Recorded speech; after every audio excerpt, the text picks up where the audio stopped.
ಆತ್ಮೀಯ ಸ್ಪರ್ಧಾ ಮಿತ್ರರೇ, ನಾನು ನಿಮ್ಮ ಮಾರೇಗೌಡ ಸರ್, ಎಕ್ಸಲೆಂಟ್ ಇತಿಹಾಸ ಪುಸ್ತಕದ ಅಥರ್.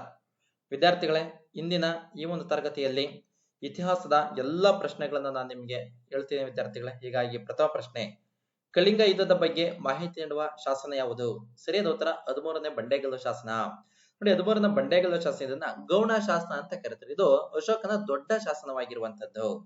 ಎರಡನೇ ಪ್ರಶ್ನೆ, ಅಶೋಕನ ಪಟ್ಟದ ರಾಣಿಯರು ಯಾರು?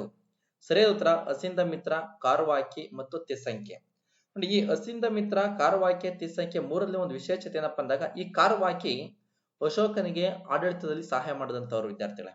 ಈ ತಿಸ್ಸಂಖ್ಯೆ ಬೋಧಿ ವೃಕ್ಷದ ಒಂದು ರಂಬೆಯನ್ನು ಕಡಿಸಿದಂತವ್ರು. ನೋಡಿ, ತಿಸ್ಸಂಖ್ಯೆ ಬೋಧಿ ವೃಕ್ಷದ ಒಂದು ರಂಬೆಯನ್ನು ಕಡಿಸಿದಂತವ್ರು. ಹಾಗಾದ್ರೆ ಸಂಪೂರ್ಣವಾಗಿ ಬೋಧಿ ವೃಕ್ಷವನ್ನ ನಾಶ ಮಾಡಿದಂತವ್ರು ಅಂದಾಗ ಬಂಗಾಳದ ಶಶಾಂಕ.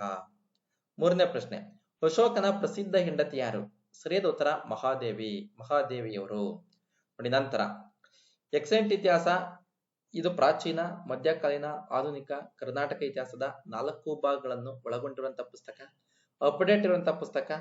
ರಾಜ್ಯದ ಎಲ್ಲ ಆನ್ಲೈನ್ ಕೇಂದ್ರಗಳಲ್ಲಿ, ರಾಜ್ಯದ ಪುಸ್ತಕ ಮಳಿಗೆಗಳಲ್ಲಿ ದೊರೆಯುತ್ತದೆ. ಹಾಗೆ ನೀವು ಕೊಂಡು ಅಧ್ಯಯನ ಮಾಡಿ.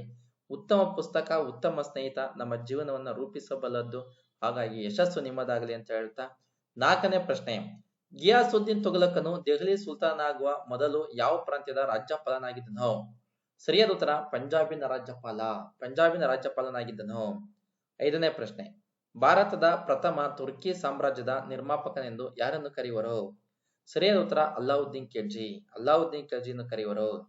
6ನೇ ಪ್ರಶ್ನೆ, ಮಹಮ್ಮದ್ ಬಿನ್ ತುಘಲಕನು ದೇವಗಿರಿಯ ಸಮೀಪ ಯಾವ ಹೊಸ ನಗರ ನಿರ್ಮಿಸಿದನು? ಸರಿಯಾದ ಉತ್ತರ ದೌಲತಾಬಾದ್ ನಗರ.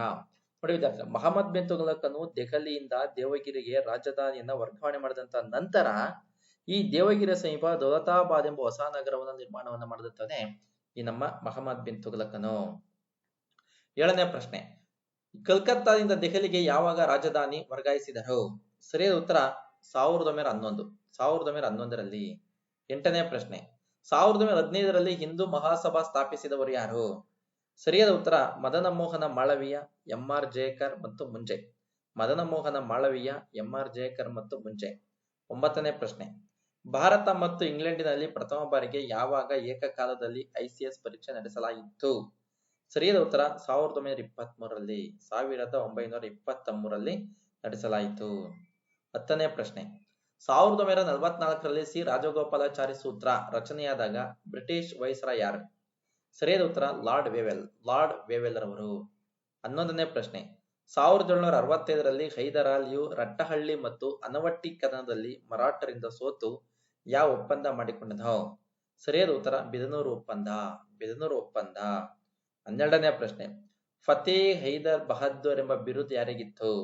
ಸರಿಯಾದ ಉತ್ತರ ಹೈದರ್ ಅಲಿಗೆ ಈ ಬಿರುದಿತ್ತು. 13ನೇ ಪ್ರಶ್ನೆ, 2ನೇ ಆಂಗ್ಲೋ ಮೈಸೂರು ಯುದ್ಧದ ಮುಕ್ತಾಯದ ಒಪ್ಪಂದ ಯಾವುದು? ಸರಿಯಾದ ಉತ್ತರ ಮಂಗಳೂರು ಒಪ್ಪಂದ 1784. 14ನೇ ಪ್ರಶ್ನೆ, ಬೆಂಗಳೂರಿನಲ್ಲಿ ಕಲ್ಲಿನ ಕೋಟೆ, ಬೇಸಿಗೆ ಅರಮನೆ ಮತ್ತು ಲಾಲ್ಬಾಗ್ ನಿರ್ಮಿಸಿದವರು ಯಾರು?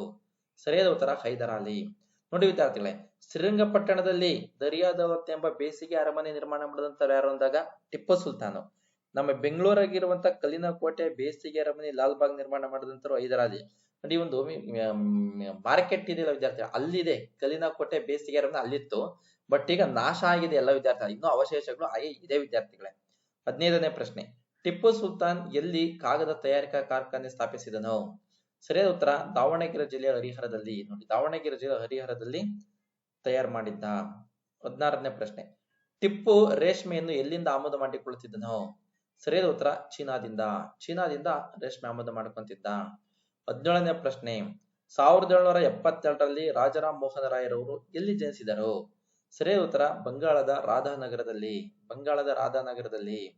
18ನೇ ಪ್ರಶ್ನೆ, 1820ರಲ್ಲಿ ರಾಜಾರಾಮ್ ಮೋಹನ್ ರಾಯರು ಯಾವ ಕೃತಿ ಬಿಡುಗಡೆ ಮಾಡಿದರು?